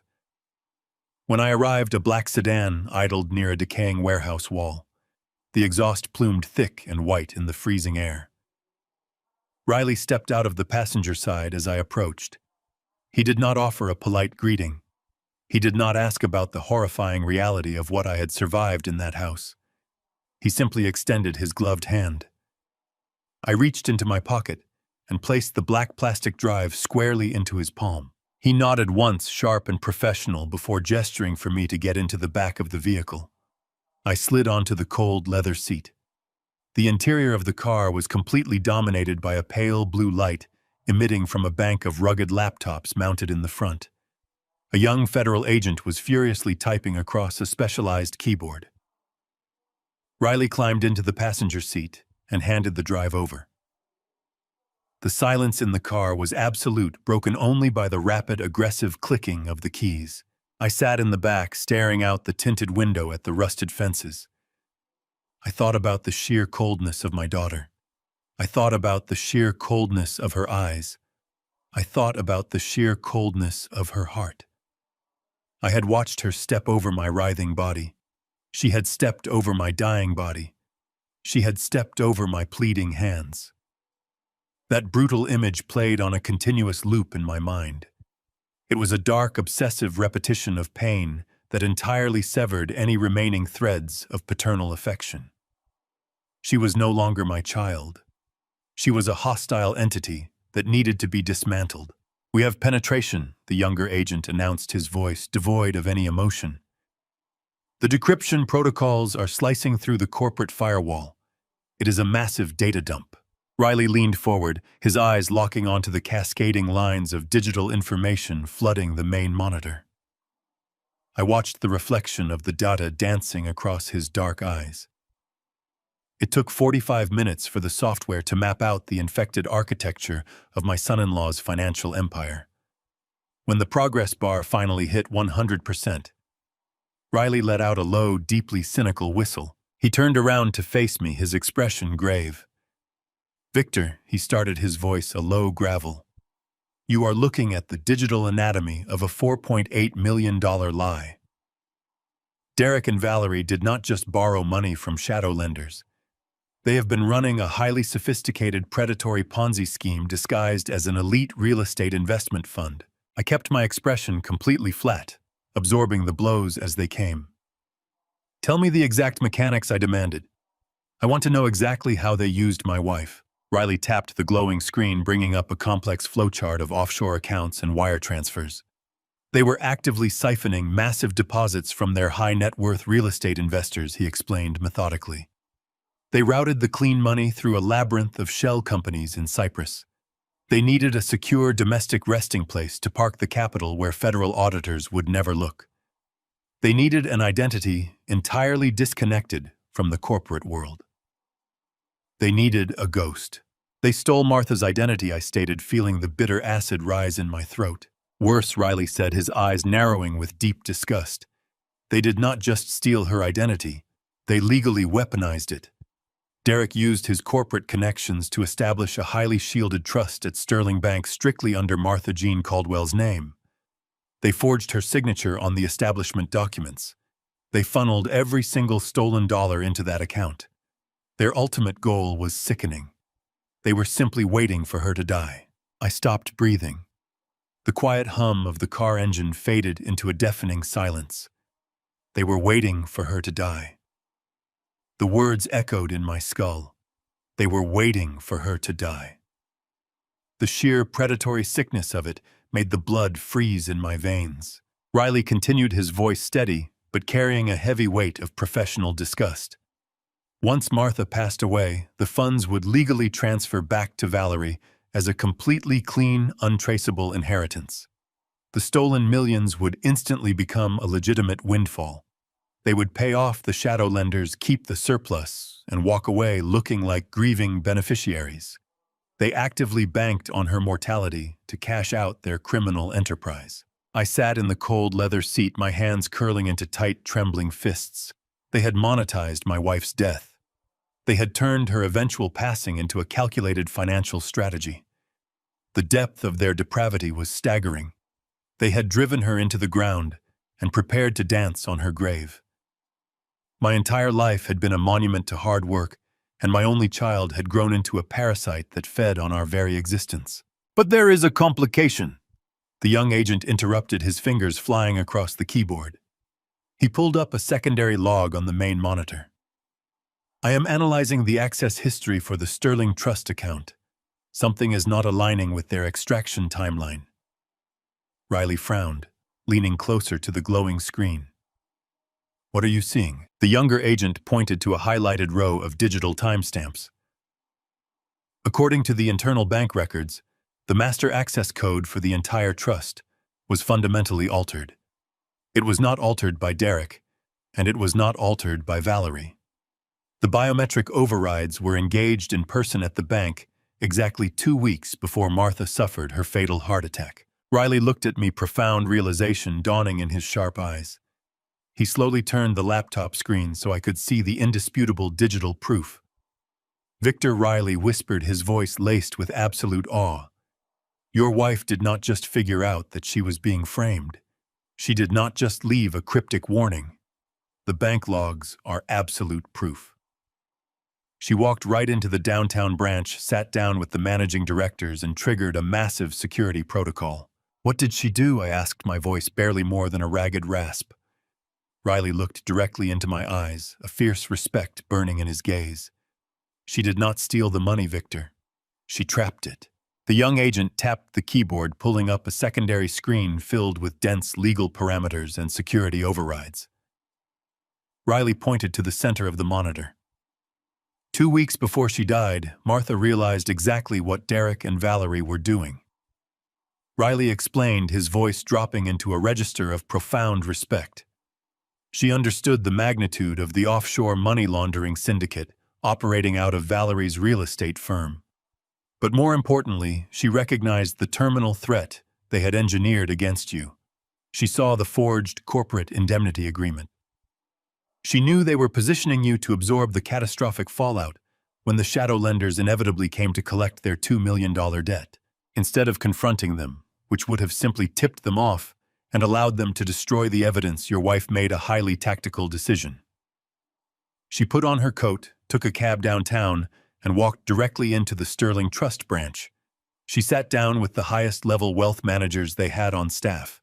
I stared at the glowing screen, trying to visualize my quiet, frugal wife navigating the opulent, intimidating halls of a private invitation-only financial fortress. She had spent her entire life clipping coupons at our scratched kitchen table. Yet when faced with the absolute destruction of our family, she had marched into the lion's den without a single ounce of hesitation. "What exactly did she do?" I asked, my voice tight, the freezing cold of the car completely forgotten. Riley leaned back in his leather seat. "She leveraged their own greed against them," he said bluntly. The account was originally structured by Derek as a standard offshore holding trust, with Martha listed as the sole primary beneficiary.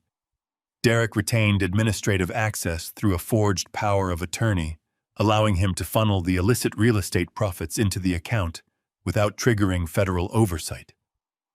It was a classic ghost account.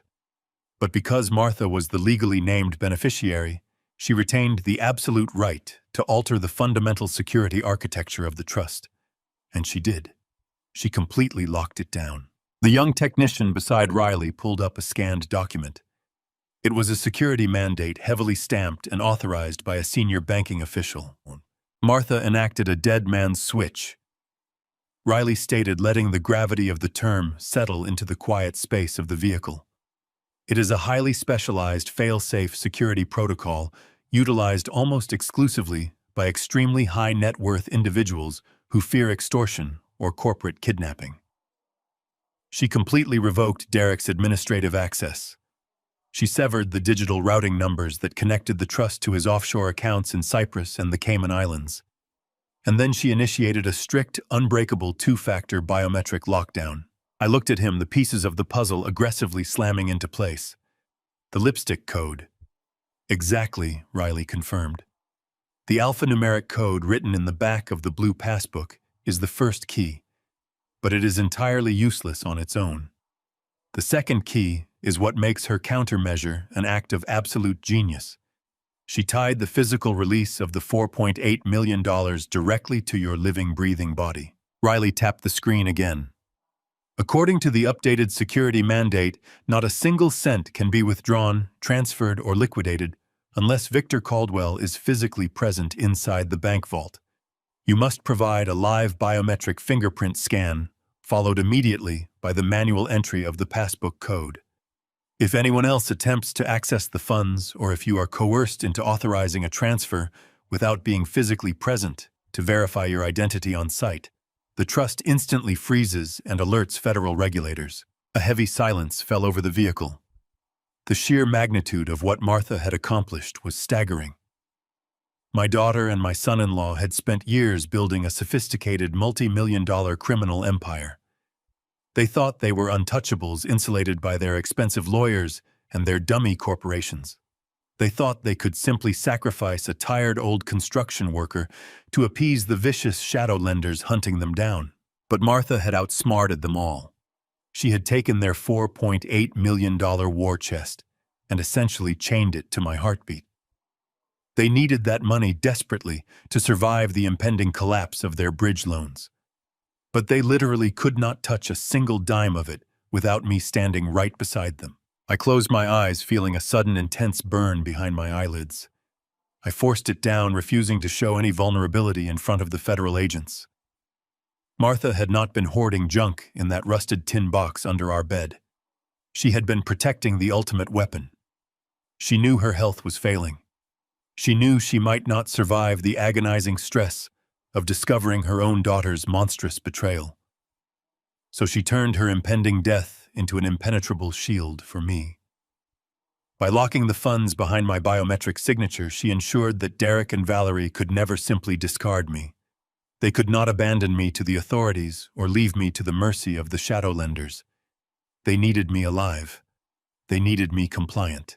"That is why they were so eager to move you into their basement," Riley said, echoing my precise thoughts. "The very second they realized the account had been locked by your wife, They knew they had to keep you under their direct physical control. They invited you into their home to monitor you, to manipulate you, and to wait for the exact right moment to drag you down to Sterling Trust to unlock their stolen millions. They think I am ignorant, I said, my voice hardening into a cold, abrasive edge. They think I am a grieving, helpless old man who will just sign whatever papers they put in front of me because I am too tired to fight back. They think I do not know about the forged corporate indemnity agreement holding me liable for their $2 million debt. Riley nodded, his expression grim and calculating. That arrogance is exactly what we are going to exploit, Victor. We have the decrypted ledgers now. We have the offshore routing numbers, and we have absolute proof of their money laundering syndicate. The net is closing, but we need them to make one final irrefutable attempt to access the stolen funds. We need them to cross the line while we are watching. I looked down at my rough, heavily scarred hands, the hands that had built the foundation they now stood upon. I am going to tear their entire world down, I stated quietly. Before Riley could respond, a sharp vibration cut through the dense silence of the vehicle. I reached into my pocket and pulled out my outdated cell phone. The glare of the screen illuminated the dark cabin. I stared at the incoming notification. It was a text message from Valerie. The tone of the words was completely unhinged. She typed with a desperate fury that radiated directly through the digital text. She just received an alert from the bank regarding the frozen account. She demanded I return to the house immediately. The steel trap was ready. Derek unlocked the black sport utility vehicle with shaking hands. I climbed into the back row. The doors slammed shut, sealing us inside a vault of pure panic. Derek slammed his foot onto the accelerator, tearing out of the driveway and speeding toward the interstate. The interior of the car was completely silent. Valerie sat rigidly gripping her handbag. Derek kept glancing at me through the rearview mirror, his eyes darting frantically. When he finally spoke, his voice was no longer smooth. It was a vicious, serrated blade. Listen to me carefully. Victor. Derek started gripping the steering wheel. We are going to walk into Sterling Trust. You are going to smile, nod, and sign every document Harrison Reed puts in front of you. You will authorize the immediate transfer of those funds to my designated escrow account. If you hesitate or pull a stunt, I will completely destroy the rest of your pathetic life. I turned my head, slowly looking out the window. I did not utter a word. I am not joking, Derek sneered. I have lawyers who specialize in asset liquidation. If you do not unlock that account today, I will file an emergency petition tomorrow morning. I will declare you mentally incompetent. I will testify your grief has driven you insane, and I will use the forged indemnity agreement to legally seize your house, your pension, and every dime you saved. You will spend your final years rotting in a facility with nothing. Still, I said nothing. I watched the sprawling Chicago skyline rise up in the distance. I listened to his threats, absorbing the hatred radiating from the front seat. I glanced at the back of Valerie's head. I waited for the child I had bled for to tell her husband to stop threatening her father. But she remained entirely silent. She actively welcomed my destruction if it meant preserving her luxurious illusion. In that quiet car, the final thread of my paternal bond completely snapped. The realization brought a profound clinical clarity. The people sitting in the front seats were no longer my family. They were active predators, and they had just walked willingly into my snare. The miles dissolved under the heavy tires, bringing us deeper into the financial district. Derek weaved aggressively through the dense morning traffic. His desperation was a physical entity, a suffocating stench of sour panic. He kept listing the very specific legal mechanisms he would ruthlessly use to strip me of my humanity. He detailed how he would permanently freeze my checking accounts, legally, evict me from the home Martha and I had paid for, and drag my name through the mud in front of a civil judge. He wanted me terrified. He needed me paralyzed by the fear of poverty. He fundamentally misunderstood what a man who had survived 40 winters on icy steel scaffolding was capable of handling. The car jerked to a halt in front of Sterling Trust Bank. Derek threw the transmission into park, ignoring the angry horns lined up behind him. He jumped out and yanked my door open. "Let us go," he demanded, grabbing my elbow to pull me onto the sidewalk. I forcefully yanked my arm away from his soft grip. I smoothed the lapels of my charcoal suit, adjusted my cuffs, and walked toward the revolving glass doors under my own power. We stepped into the cavernous marble lobby. The air was cool and silent, a stark contrast to the frantic desperation radiating from my daughter and son-in-law. Valerie instantly took the lead. She marched across the pristine white floor, her high heels clicking aggressively. She bypassed the mahogany desks and walked directly toward the heavy oak doors at the far end of the room. She simply pushed the doors open and marched straight into Harrison Reed's private office. Harrison sat rigidly behind his immaculate glass desk, his posture unusually stiff. His face was incredibly pale and terribly drawn. He knew exactly what was happening. He knew a team of armed federal agents were actively monitoring every single breath we took in this room. He swallowed hard, adjusting his silk tie with a visibly trembling hand. The polished veneer of his executive status was rapidly deteriorating under the immense pressure. "Mr. Reed," Valerie announced, her voice sharp and commanding. "We do not have time for pleasantries today. My father is here to finalize the trust transfer. We need the biometric override protocols initiated immediately, and we need the entire balance of $4.8 million wired directly to the external corporate escrow account we provided last week. Process the power of attorney right now." Harrison looked past her, his nervous eyes briefly locking onto mine. He pulled out a thick stack of formal banking documents from his top drawer and placed them in the center of the glass desk. Valerie practically lunged forward, grabbing the paperwork and aggressively flipping to the final signature page. She smoothed the heavy paper flat, her breathing shallow and rapid. Derek stood right behind me, blocking the heavy oak door. His physical presence was a silent, looming threat, ensuring I had absolutely no path of retreat. "We are waiting, Mr. Reed," Derek hissed, checking his expensive wristwatch. "Initialize the biometric scanner." Harrison complied in silence. He reached under his desk and retrieved a sleek digital fingerprint reader. He placed it next to the stack of transfer documents. A green light on the device began to pulse steadily in the quiet room. Valerie turned to face me. Her eyes were devoid of any familial warmth. They were the eyes of a starving scavenger looking at a meal. She reached into her designer handbag, pulled out a heavy gold-plated fountain pen, and forcefully slammed it down onto the glass desk next to the glowing scanner. "We are done playing games," Dad, Valerie said, her voice vicious. "I know Mom left you the access code. I know exactly what you are holding in your pocket. You are going to press your thumb onto that scanner, dictate her code to Mr. Reed, and sign this document immediately. If you do not give us the code right this second, I swear to God, I will throw you out on the street to rot.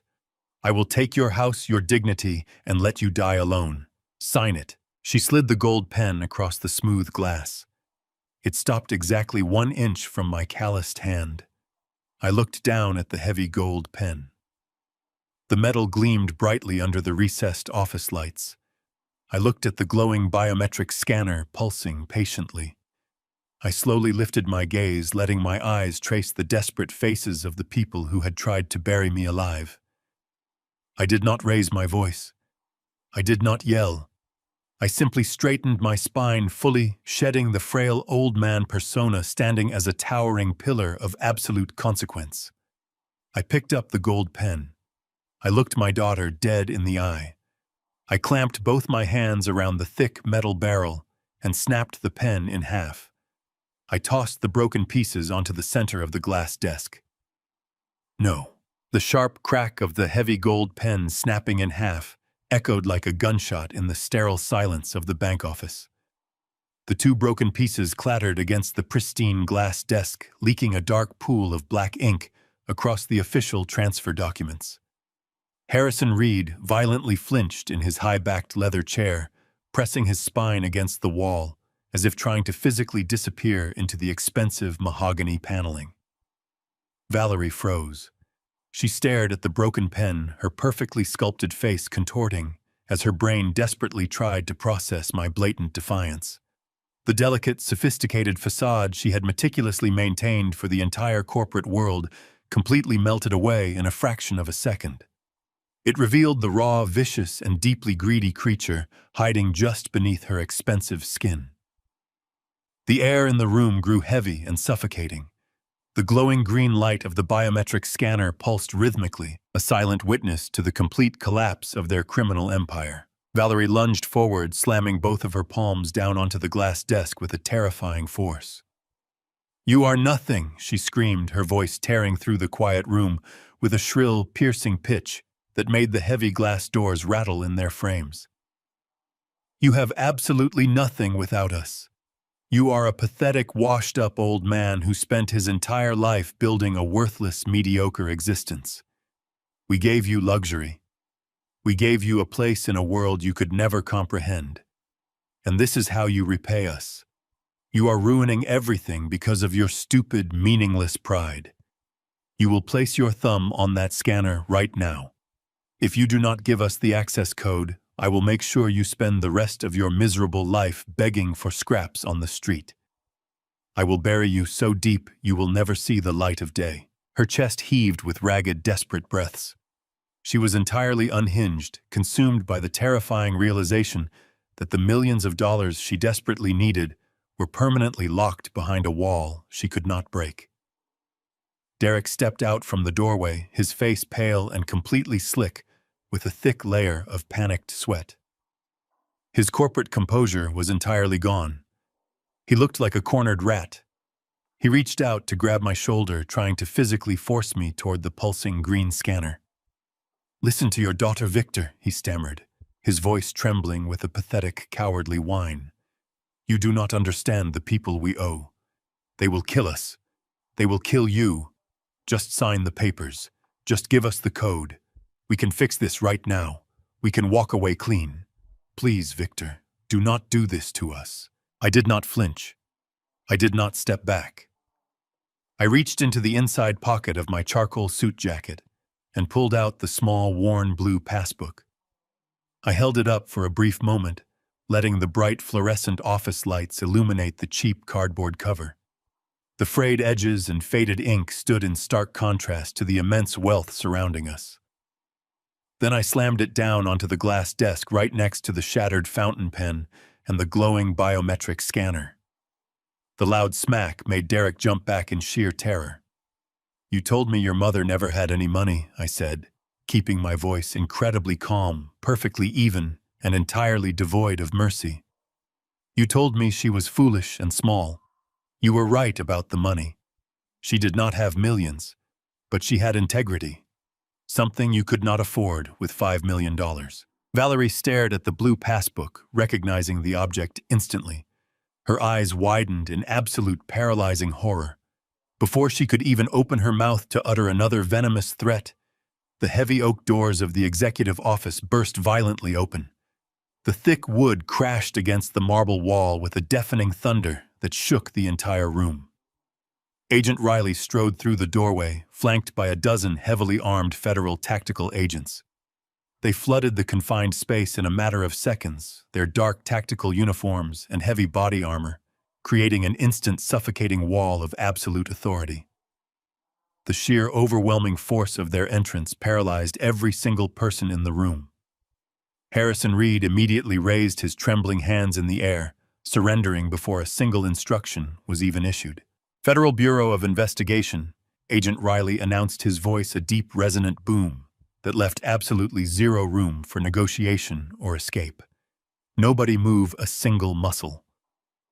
The absolute panic in the room was instantaneous and incredibly chaotic. The tactical agents moved with practiced, lethal efficiency. They surrounded the desk, cutting off any possible exit routes. Two agents flanked Harrison Reed, pulling him out of his expensive leather chair and pressing him firmly against the mahogany wall. Another agent moved directly toward Derek. The heavy metallic click of steel handcuffs echoed sharply through the room as they secured the bank manager. The massive offshore money laundering syndicate that had operated in the shadows for years was finally being dismantled right in front of my eyes. The trap my brilliant wife had carefully designed had closed with terrifying precision. Derek completely collapsed. The moment the federal agents grabbed his arms, his legs gave out entirely. He fell to his knees on the polished marble floor, sobbing uncontrollably. The arrogant, wealthy corporate executive who had repeatedly threatened to destroy my life was completely gone. He was reduced to a weeping, pathetic child. He looked up at me, tears streaming down his pale, sweaty face. "Victor, please," he begged, his voice choking on his own desperate tears. "Please help me. Tell them it is a mistake. Tell them we were just trying to manage the trust. Please, Victor, I do not want to go to prison. I will give everything back. Just help me." I stood perfectly still, looking down at the man who had planned to use me as a human shield for his massive crimes. I did not offer him a single word of comfort. I simply watched him break. Valerie did not surrender quietly. When the agents reached for her, she erupted into a violent, feral struggle. She kicked, thrashed, and screamed at the top of her lungs. "You cannot do this to me," she shrieked, her voice cracking under the intense strain. "Do you know who I am? You cannot touch me!" As the agents forcefully pulled her arms behind her back and locked the cold steel cuffs around her wrists, she twisted her head to look at me. Her face was a mask of pure, unadulterated hatred. She screamed terrible obscenities, cursing me as a traitor to my own blood. She spat venomous insults, blaming me for her entire downfall as they dragged her struggling body out of the executive office. Her furious screams echoed down the marble hallway, slowly fading into the distance until they were completely gone. I remained in the center of the shattered office. I stood tall, my expression forever stoic and unyielding. I watched my broken abusers fall, knowing absolute justice was finally served today. I had certainly won. 3 months have passed since that freezing morning at Sterling Trust. The dust has finally settled over the absolute terrifying wreckage of my daughter's life. Valerie and Derek did not get to walk away. They are currently serving lengthy federal sentences in separate penitentiaries. The massive, sprawling mansion they bragged about was seized by the government, along with every imported car, every designer suit, and every single dime of their stolen offshore accounts. The shadow lenders they feared so deeply were rounded up in the subsequent federal sweep, caught entirely off guard by the massive data dump Agent Riley secured from Derek's personal server. The criminal empire they thought made them untouchable evaporated like smoke in a strong wind. Because of my direct involvement and the extreme risk I took in bringing down the syndicate, the Department of Justice awarded me a legitimate whistleblower reward. The check was for slightly over $800,000. It was clean, honest money. I did not buy a sports car or take a luxury vacation. I used a portion of that reward to buy back the modest historic home Martha and I had originally shared. Walking back into that house was like taking my first real breath in months. The familiar creak of the hardwood floors, the afternoon light spilling through the bay windows, the simple, quiet peace of a life built on honest labor. It all welcomed me back. I spent weeks restoring the rooms, painting the walls, and repairing the front porch stairs that had bothered Martha for years. I stand in the living room now, a man who survived the ultimate betrayal by his own flesh and blood. The profound silence of the house is no longer a source of grief. It is a profound comfort. I no longer hear the hateful, demanding whispers of the people who saw my existence as a burden to bear. I only hear the steady, reassuring hum of a life reclaimed from the absolute brink of destruction. Every single morning is a victory. Every single evening is a quiet celebration of survival against insurmountable odds. I spend my early mornings on the porch drinking black coffee and watching the neighborhood wake up. I spend my afternoons tending to the small garden Martha loved so dearly. I often sit and think about her genius. I think about the sheer, unwavering strength she possessed. Her final act of love was not just a warning. It was a flawless, impenetrable shield that saved my life. She knew our daughter had been corrupted by greed, and she knew I would be completely blind to it until it was too late. By locking that money behind my heartbeat, she forced the truth into the light. She gave me the power to dismantle my abusers completely. The pain of losing Valerie to her own monstrous ambition will likely never fade completely. A father always carries the scars of his children, but the agonizing weight of that betrayal has been replaced by a fierce, undeniable respect for the woman I married. Martha protected me from the grave. She proved that true brilliance does not require an expensive degree or a corner office.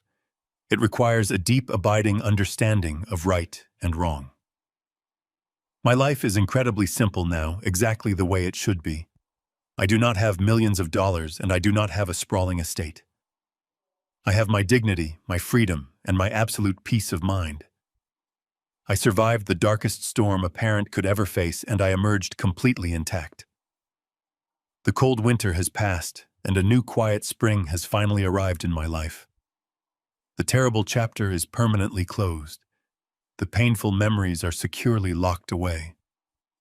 I walk through my sturdy front door each morning with profound gratitude. I am safe. I am home. And I am entirely, wonderfully, and completely free. I spent my entire life breaking my back to build a solid foundation for my children, but I forgot one crucial detail. A house built on entitlement and greed will inevitably collapse. Blood does not give anyone a free pass to exploit you. Love should never be an excuse to endure abuse. Sometimes the most profound act of love a parent can commit is letting their children face the devastating consequences of their own actions. Integrity is the only currency that matters in the end.